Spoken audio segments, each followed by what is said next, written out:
고린도전서 15장 1절부터 10절까지 교독합니다. 1절 제가 먼저 읽습니다. 형제들아, 내가 너희에게 전한 복음을 너희에게 알게 하노니 이는 너희가 받은 것이요 또 그 가운데 선 것이라. 너희가 만일 내가 전한 그 말을 굳게 지키고 헛되이 믿지 아니하였으면 그로 말미암아 구원을 받으리라. 내가 받은 것을 먼저 너희에게 전하였노니 이는 성경대로 그리스도께서 우리 죄를 위하여 죽으시고 장사 지낸 바 되셨다가 성경대로 사흘 만에 다시 살아나사 게바에게 보이시고 후에 12 제자에게와 그 후에 500여 형제에게 일시에 보이셨나니 그 중에 지금까지 대다수는 살아있고 어떤 사람은 잠들었으며 그 후에 야고보에게 보이셨으며 그 후에 모든 사도에게와 맨 나중에 만삭되지 못하여 난 자 같은 내게도 보이셨느니라. 나는 사도 중에 가장 작은 자라. 나는 하나님의 교회를 박해하였으므로 사도라 칭함받기를 감당하지 못할 자니라.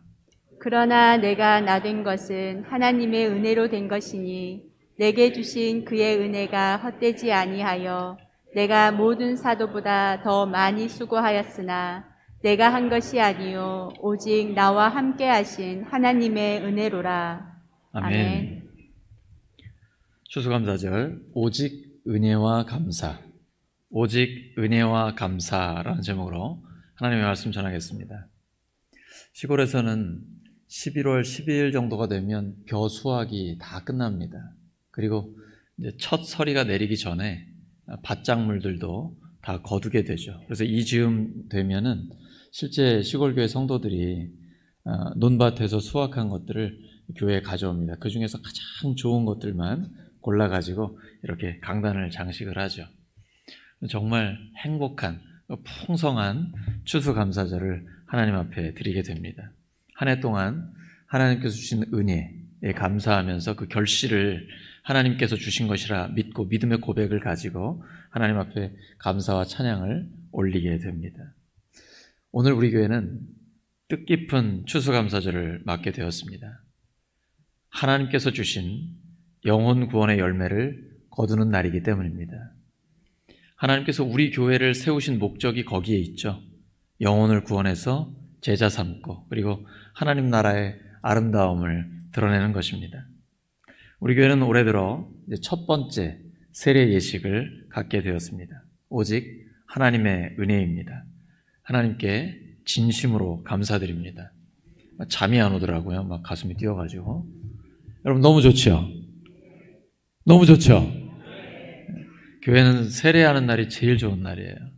정말 예수님의 죽으심과 부활의 복음을 믿고 예수님 믿기 전에 나는 예수님과 함께 십자가에서 죽었고 부활하신 주님과 함께 하나님의 자녀로 새로운 삶을 살아간다. 이 고백을 하나님과 교회 앞에서 공적으로 하는 거거든요. 그래서 이 예식을 통해 이제 하나님의 자녀로 우리 교회 정회원이 되었습니다. 이렇게 믿음으로 공포하는 날이거든요. 우리 죄를 씻기 위해서 죽으시고 부활하신 예수님은 부활의 첫 열매가 되셨습니다. 그리고 우리들은 예수님과 함께 죽고 예수님과 함께 살아 부활의 소망을 품고 영원한 생명을 누리게 되었습니다. 그것을 하나님과 교회 앞에서 공적으로 선언하는 것이 세례 예식입니다.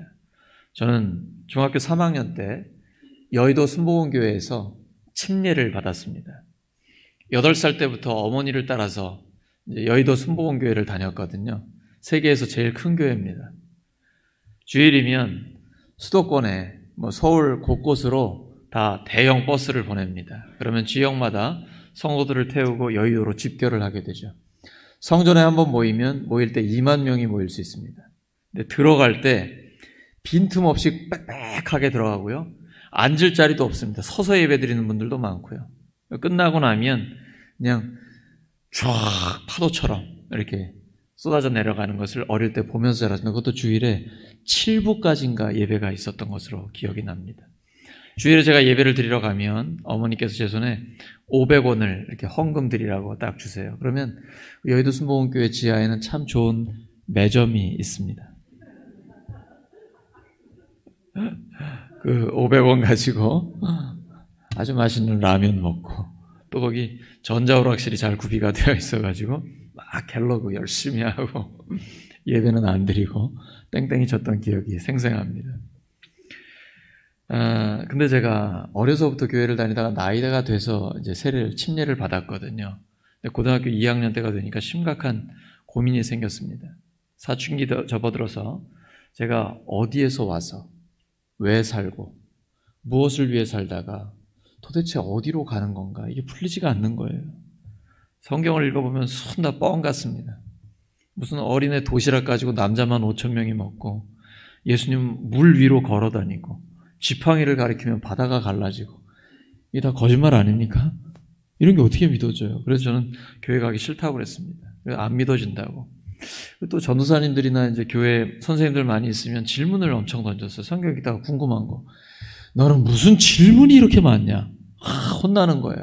전도사님이 자기는 잠잘 때 성경을 베고 잔대요. 성경을 베고 자면 잘 믿어질 거라고 또 고지고대로 믿고서 제가 몇 날 며칠을 교회에서 성경을 베고 잤습니다. 믿어지긴 뭐가 믿어져요? 목만 아프지 하나도 안 믿어져요.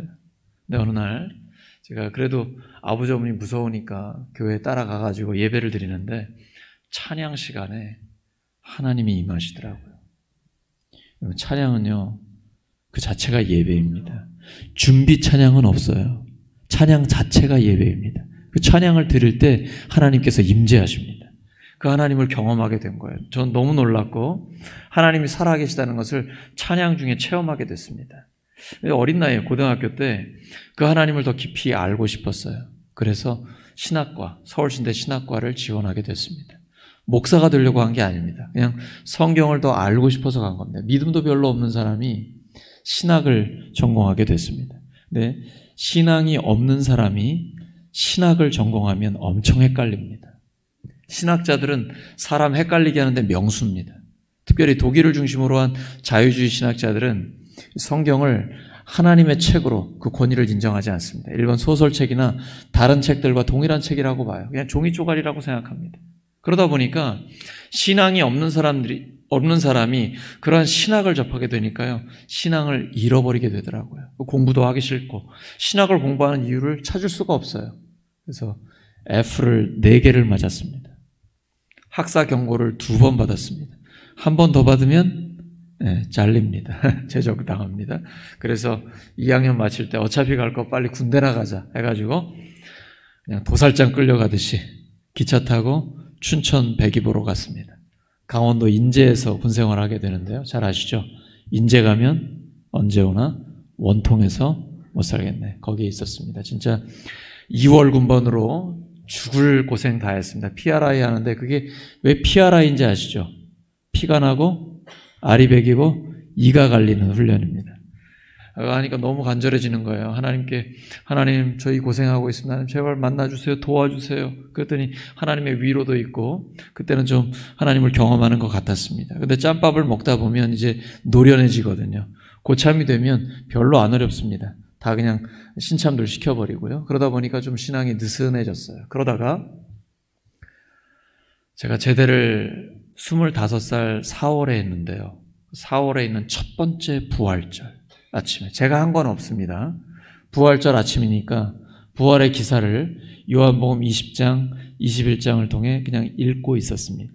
제 방에 앉아서 예수님이 우리를 위해 죽으시고 부활하셨다는 그 기사의 내용을 읽고 있는데 하나님이 갑자기 찾아오셨어요.